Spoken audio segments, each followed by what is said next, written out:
जय हिंद दोस्तों, स्वागत है मेरे नए वीडियो में। दोस्तों इस वीडियो में हम बीपीएससी टीआरई 4.0 के लिए आधुनिक इतिहास को करने वाले हैं। दोस्तों आधुनिक इतिहास को बीपीएससी के घटना चक्र से करेंगे। जो बुक आपको यहाँ पर दिख रही होगी, यह हमारा वीडियो 5 है। तो चलिए दोस्तों वीडियो का स्टार्ट करते हैं। तो दोस्तों यहाँ पहला प्रश्न है, महाराष्ट्र में रामोसी कृषक जत्था किसने स्थापित की थी? ऑप्शन है न्यायमूर्ति रानाडे, गोपाल कृष्ण गोखले, वासुदेव बलवंत फड़के, ज्योतिबा फुले। दोस्तों हालांकि इसका आंसर नीचे दिया हुआ है, लेकिन फिर भी आप इसको अपने से आंसर करने का प्रयास कीजिएगा। तो दोस्तों इसका राइट आंसर हो जाएगा option number C, Vasudev Balwant Phadke. Option number C दोस्तों इसका राइट आंसर हो जाएगा। महाराष्ट्र में रामोसी कृषक जत्था किसने स्थापित की थी? तो वासुदेव बलवंत फड़के ने। दोस्तों इसके एक्सप्लेनेशन को देख लेते हैं।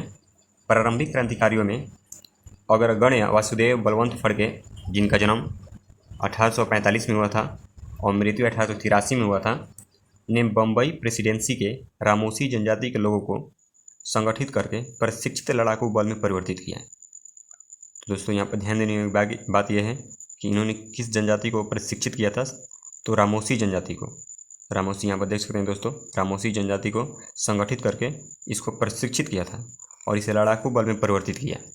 इन्हें काला पानी की सज़ा दी गई। दोस्तों इस कार्य के लिए वासुदेव बलवंत फड़के को काला पानी की सज़ा दी गई तथा 1883 ईस्वी में आमरण अनशन से इनकी मृत्यु हो गई। 1883 ईस्वी में दोस्तों इन्होंने आमरण अनशन किया, जिसकी वजह से इनकी मृत्यु हो गई। बढ़ते हैं अपने अगले प्रश्न पर। अगला प्रश्न है दोस्तों, रामोसी विद्रोह सही रूप से किस भौगोलिक इलाके में हुआ? ऑप्शन है पश्चिमी भारत, पूर्वी भारत या फिर पश्चिमी घाट।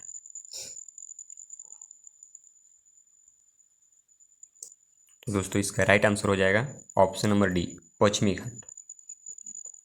दोस्तों रामोसी विद्रोह जो था वो सही रूप से पश्चिमी घाट में हुआ था। इसके एक्सप्लेनेशन को देख लेते हैं। पश्चिमी घाट में रहने वाले रामोसी जाति के लोगों ने 1822 ईस्वी में अपने नेता सरदार चितूर सिंह के नेतृत्व में रामोसी विद्रोह किया था।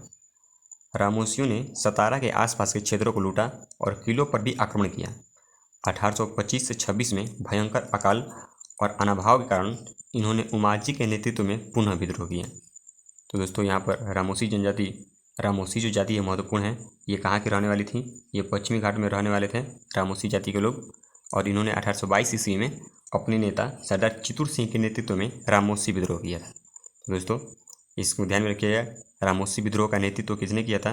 रामोसी विद्रोह के नेता कौन थे? तो सरदार चितूर सिंह इसके नेता थे।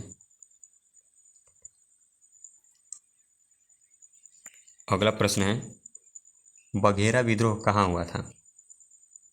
ऑप्शन है सूरत, पूना, कालीकट या बड़ौदा। इसका राइट आंसर हो जाएगा ऑप्शन नंबर डी, बड़ौदा। दोस्तों बघेरा विद्रोह 1818 से 1820 ईस्वी में अंग्रेज सरकार के विरुद्ध किया गया था। बघेरा विद्रोह बड़ौदा में हुआ था। इसका स्थान भी याद रखिए दोस्तों, ब से बघेरा, ब से बड़ौदा में हुआ था। बड़ौदा के गायकवाड़ों ने अंग्रेजी सेना की सहायता से बघेरों से अधिक कर एकत्र करने का प्रयत्न किया, जिसके परिणाम स्वरूप बघेरा सरदारों ने विद्रोह कर दिया। दोस्तों ये कर की वजह से बघेरों ने विद्रोह किया था। जो बड़ौदा के गायकवाड़ थे, उन्होंने अंग्रेजी सेना की सहायता से बघेरों से अधिक कर एकत्र करने लगे थे, जिस वजह से बघेरों ने विद्रोह कर दिया था। और साथ ही दोस्तों ये विद्रोह जो था 1820 ईस्वी के आसपास समाप्त हो गया था। 1820 ईस्वी के आसपास दोस्तों यह विद्रोह समाप्त कर दिया गया था।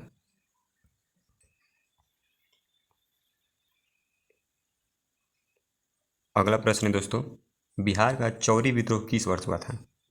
ऑप्शन है 1832 में, 1842 में, 1798 में या 1784 में। एक से अधिक कोई नहीं।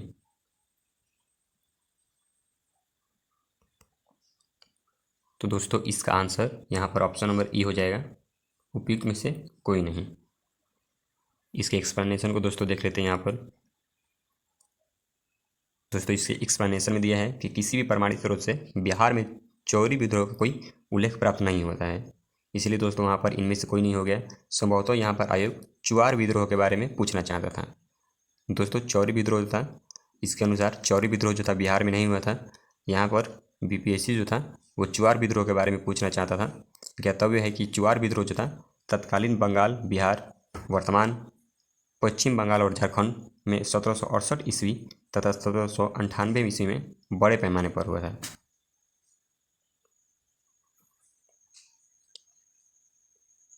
अगला प्रश्न दोस्तों, मानव बलि प्रथा का निषेध करने के कारण अंग्रेजों के विरुद्ध विद्रोह करने वाली जनजाति का क्या नाम है?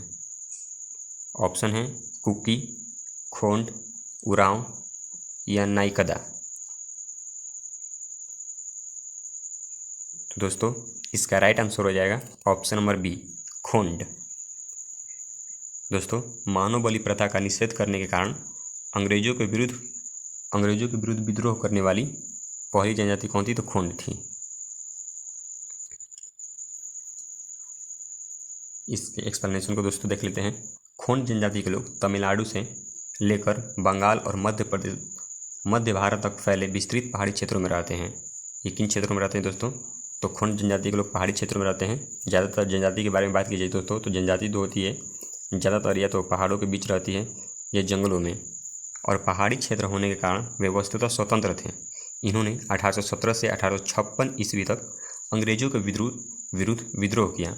इस आंदोलन का नेतृत्व युवा राजा के नाम पर चक्र बिसोई ने किया था। इसका नेतृत्व किसने किया था दोस्तों? तो चक्र बिसोई ने किया था। विद्रोह का मुख्य कारण ब्रिटिश सरकार द्वारा मानव बलि को प्रतिबंधित करने का प्रयास था। इसमें दोस्तों जो अंग्रेज थे उन्होंने मानव बलि को प्रतिबंधित कर दिया था। हालांकि ये जो प्रथा थी ये एक कुरीति ही थी हमारे समाज की, लेकिन खोंड जनजाति के लिए ये प्रथा काफ़ी अच्छी थी, जिसकी वजह से इन्होंने अंग्रेजों का विरोध किया। तो अंग्रेजों द्वारा नए करों का कारारोपण और अनेक क्षेत्रों में जमींदारों तथा साहूकारों का प्रवेश से संबंधित हैं, जिनके कारण आदिवासियों को अनेक कष्टों का सामना करना पड़ा। अंग्रेजों ने एक मरिया एजेंसी गठित की। कौन सी एजेंसी दोस्तों? मरिया एजेंसी गठित की, जिसके विरुद्ध खोंडों ने विद्रोह किया, परंतु 1855 ईस्वी में चक्र बिसोई लुप्त हो गया, जिसके बाद यह आंदोलन समाप्त हो गया।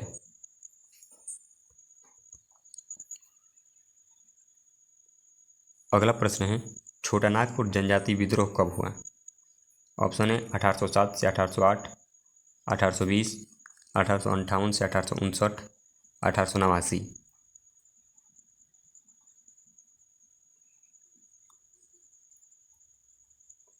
तो दोस्तों इसका कुछ भी आंसर नहीं दिया हुआ है, यहाँ पर देख सकते हैं। इसके एक्सप्लेनेशन को देखते हैं। छोटा नागपुर जनजाति विद्रोह के नाम से कोई विद्रोह नहीं हुआ था। अर्थात दोस्तों ये जो प्रश्न है ये गलत है, जो गलती से इसमें दे दिया है बीपीएससी ने। फिर भी इस क्षेत्र में हुए विद्रोह की एक लंबी श्रृंखला है। हालांकि दोस्तों छोटा नागपुर जनजाति विद्रोह के नाम से कोई विद्रोह नहीं हुआ था, लेकिन छोटा नागपुर क्षेत्र में काफ़ी विद्रोह हुए थे, जिसे अलग अलग नामों से जानते हैं।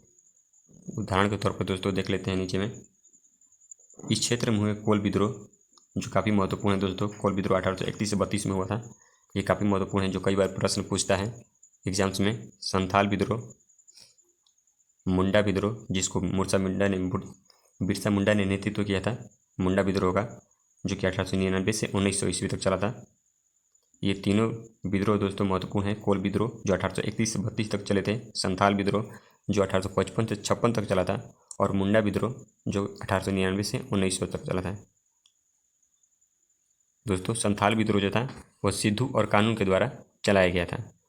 विद्रोह सिद्धू और कानू ने इसका नेतृत्व किया था, संथाल विद्रोह का। और मुंडा विद्रोह का बात करें तो मुंडा विद्रोह का नेतृत्व जो किया था वो बिरसा मुंडा ने किया था।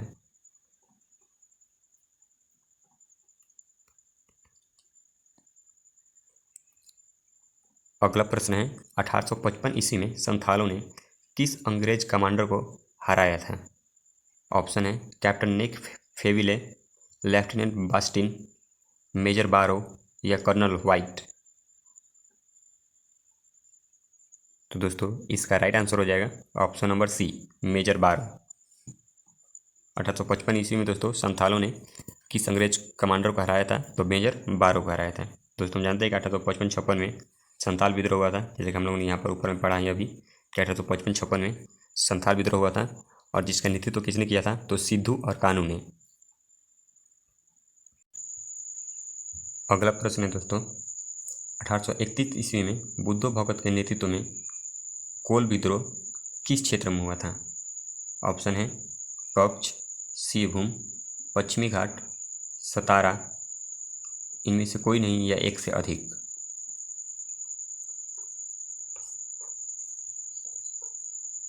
तो दोस्तों इसका राइट आंसर हो जाएगा ऑप्शन नंबर बी, सिंहभूम।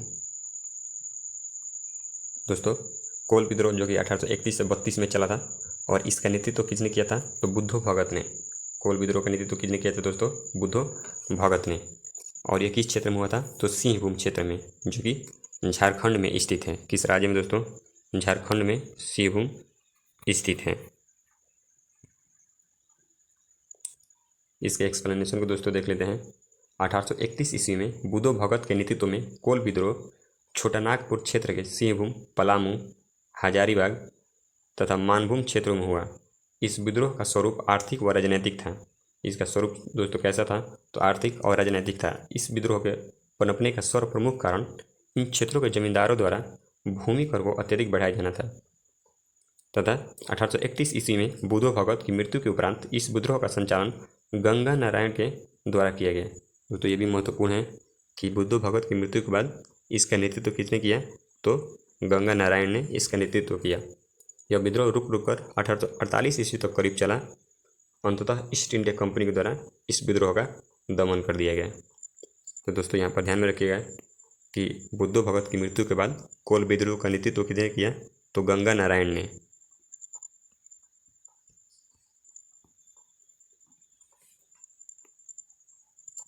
अगला प्रश्न है, हौज विद्रोह हुआ 1620 से 1621 के दौरान, 1720 से 1721 के दौरान, 1820 से 1821 के दौरान या 1920 से 1921 के दौरान? तो इसका राइट आंसर हो जाएगा ऑप्शन नंबर सी, 1820 से 1821 के दौरान। दोस्तों हौज विद्रोह 1820 से 1821 ईस्वी में हुआ था, जिसका केंद्र संथाल परगना था। हौज विद्रोह का केंद्र दोस्तों संथाल परगना था। अगला प्रश्न है, किस स्थान पर आदिवासियों ने अंग्रेजों के खिलाफ विद्रोह किया था? ऑप्शन है बिहार, पंजाब, सिंध, काठियावाड़, एक से अधिक कोई नहीं।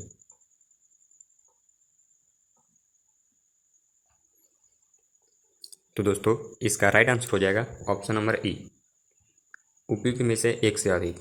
दोस्तों आदिवासियों ने कई जगहों पर अंग्रेजों के खिलाफ विद्रोह किया था। इसमें से कोई एक जगह नहीं बल्कि एक से अधिक होंगे, क्योंकि बहुत जगह से आदिवासी जो थे अंग्रेजों का विद्रोह कर रहे थे।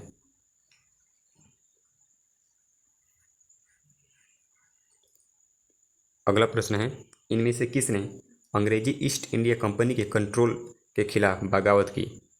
ऑप्शन है विजयनगरम का राजा, हैदराबाद का निजाम, तमिलनाडु के पुलिगार, श्रवणकोर के दीवान वेलथुम्पी या एक से अधिक कोई नहीं। तो दोस्तों इसका राइट आंसर हो जाएगा ऑप्शन नंबर बी, हैदराबाद के निजाम। ऑप्शन नंबर बी दोस्तों इसका राइट आंसर हो जाएगा हैदराबाद के निजाम। दोस्तों हैदराबाद के निजाम ने ही उनका विद्रोह किया था, उनका विरोध किया था अंग्रेजों का। हैदराबाद के निजाम को छोड़कर उपयुक्त सभी राजा तमिलनाडु के पुलिगार एवं श्रवणकोर के दीवान वेलथुम्पी ने ब्रिटिश इंडियन कंपनी के नियंत्रण के खिलाफ विद्रोह किया था।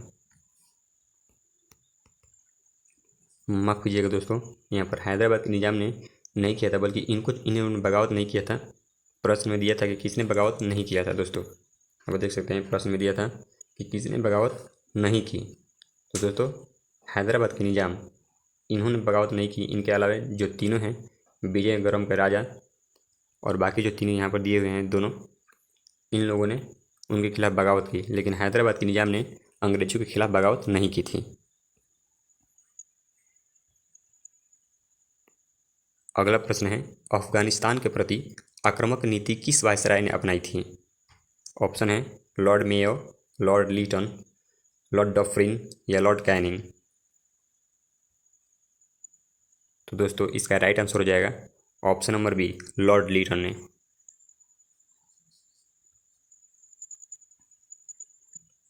तो इसके एक्सप्लेनेशन को देख लेते हैं। 1876 ईस्वी में लॉर्ड लिटन के वायसराय बनकर आने पर अफगानिस्तान के प्रति अपनाई गई नीति में परिवर्तन आया। कुशल अकर्मण्यता की नीति के स्थान पर अग्रगामी नीति का अनुसरण होने लगा। 1878 ईस्वी में द्वितीय आंग्ल अफगान युद्ध शुरू हो गया और 1879 ईस्वी में गंडमक की संधि हो गई। दोस्तों 1878 ईस्वी में ध्यान रखिएगा कि द्वितीय आंग्ल अफगान युद्ध हुआ था और 1879 ईस्वी में गंडमक की संधि हुई थी। अगला प्रश्न है 1878 का वर्नाक्यूलर प्रेस एक्ट किसने रद्द किया था? ऑप्शन है दोस्तों Lord Ripon, Lord Lytton, Lord Curzon या लॉर्ड मिंटो। तो दोस्तों इसका राइट आंसर हो जाएगा option number A, Lord Ripon. दोस्तों बात करें कि वर्नाक्यूलर प्रेस एक्ट किसने लाया था, तो वो लाया था लॉर्ड लीटन ने। लॉर्ड लीटन ने दोस्तों इस एक्ट को लाया था और लॉर्ड रिपन ने इसको रद्द कर दिया था।